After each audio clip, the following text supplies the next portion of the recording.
When I say Three Stooges, you probably think of these guys.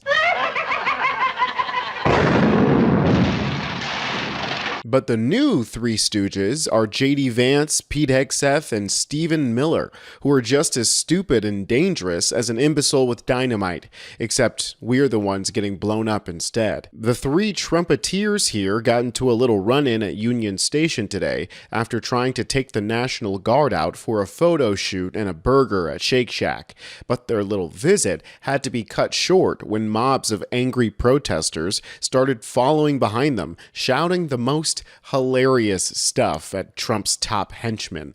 Be sure to subscribe to Really American, and let's just jump right into it. Oh, look! It's Couch Fucker! You gonna fuck a couch, buddy? Right here. Do not go past this. This is Vice President David Vance.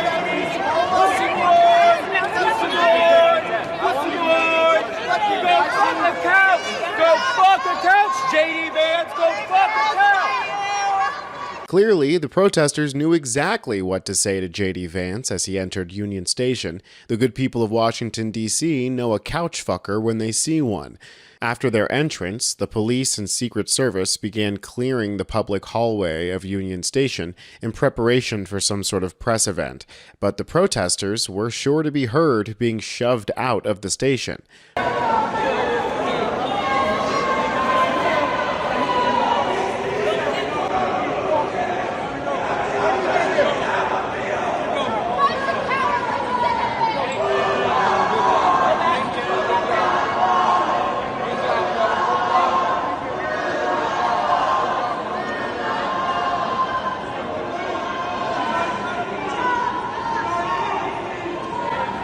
The hilarious part is that you can hear those same people shouting "Free DC" as the Three Stooges were upstairs having their little press conference in the Shake Shack area. Thanks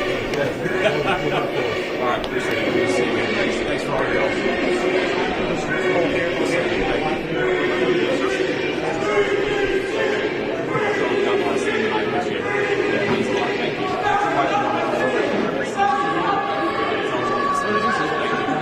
The protesters did an excellent job of making sure that this little press conference turned into a complete shit show. Obviously, they weren't going to be able to get an answer in at all without hearing the protesters shout. But surprisingly, the media here did a great job having the reporters point out the hypocrisy of having the National Guard set up in Union Station versus in, actual high crime areas. President, why are troop stationed here at Union Station on the National Mall instead of areas in D.C. where crime is statistically highest? Well, if you've ever been to Union Station in the last few years with your family, you know that crime is actually extremely high right here in Union Station. You have vagrants, you have drug addicts, you have the chronically homeless, you have the mentally ill who harass, who threaten violence, who attack families, and they've done it for far too long. This should be a monument to American greatness. This should be a place where you can come and share a meal or go shopping with your family. It should not be a place where parents of small children are afraid to bring them because, to Stephen's point, we've empowered criminals over the people who actually need public safety in the city. So I think Union Station is a great example of what's possible when you actually have the political willpower to bring law and order and common decency back to the public spaces of the United States of America. Oh yeah, the U.S.'s biggest problem. Vagrants in our train stations. What is this, the Wild Wild West? Do we have roaming bands of criminals terrorizing the train stations?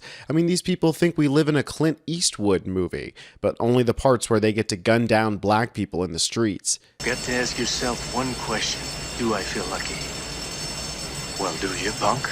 The actual citizens of D.C. do not want armed soldiers on their streets. They haven't made anyone more safe, as the only criminals they've managed to catch is a man who threw a Subway sandwich.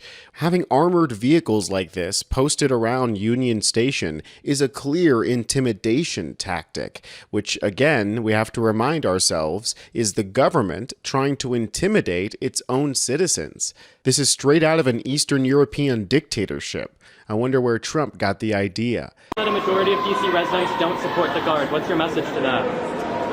I'm sorry? Polls show that a majority of D.C. residents don't support the Guard here. So what's your message to the majority of D.C. residents? I'm highly skeptical that a majority of D.C. residents don't want their city to have better public safety and more reasonable safety standards within Washington, D.C. I don't know what poll you're talking about. Maybe the same polls that said Kamala Harris will win the popular vote by 10 points.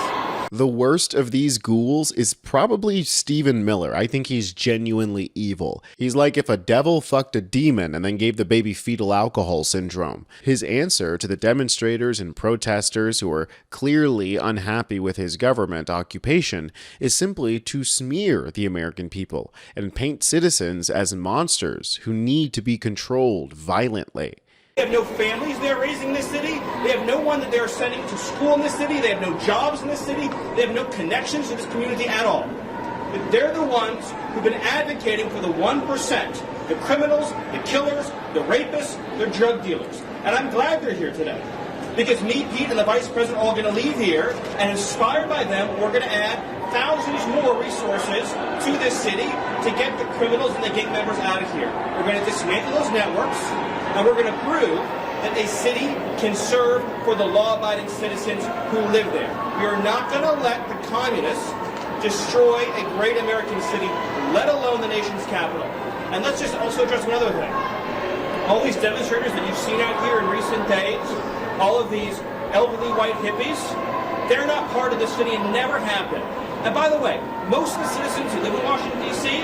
are black. This is not a city that has had any safety for its black citizens for generations. And President Trump is the one who is fixing that with the support of the Metropolitan Police Department, the support of the National Guard, and our federal law enforcement officers. So we're going to ignore these stupid white hippies that all need to go home and take a nap because they're all over 90 years old. And we're going to get back to the business of protecting the American people and the citizens of Washington, D.C.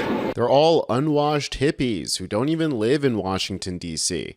Give me a break. Knockoff Goebbels here wants nothing more than to grab a gun from one of these National Guardsmen, walk downstairs, and start firing on protesters. This man is a psychopathic mass killer in the making who realized that he could actually get more victims if he became higher up in the government, as opposed to taking his daddy's gun and taking it out on the girls at school who kept rejecting him.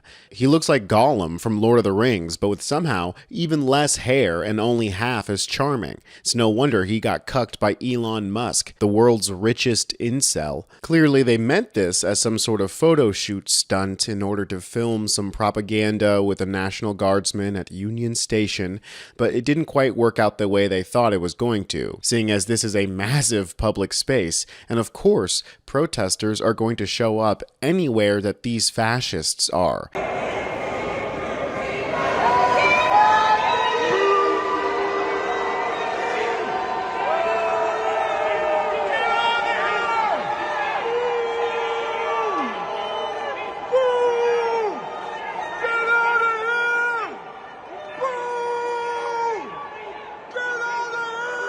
It's clear that they're isolating themselves from the opinions of the American people, pretending like any kind of criticism or discontent is manufactured by paid liberal protesters.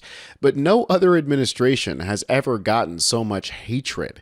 Obama, Biden, Bush, Reagan, they could all go to Union Station and not get literally booed out of the place. And it's not like they're hated for no reason. If the universe was a just place, none of these monsters would ever be able to step foot in public again without hearing resounding boos and jeers. They don't deserve a single moment of peace for their entire wicked, hateful little lives. But of course, the world is not fair, so I'll have to settle for satisfying moments like this. Stay informed on the kind of stories that MAGA doesn't want you to know by subscribing to Really American. I'm Tony Hinderman, and I'll catch you next time.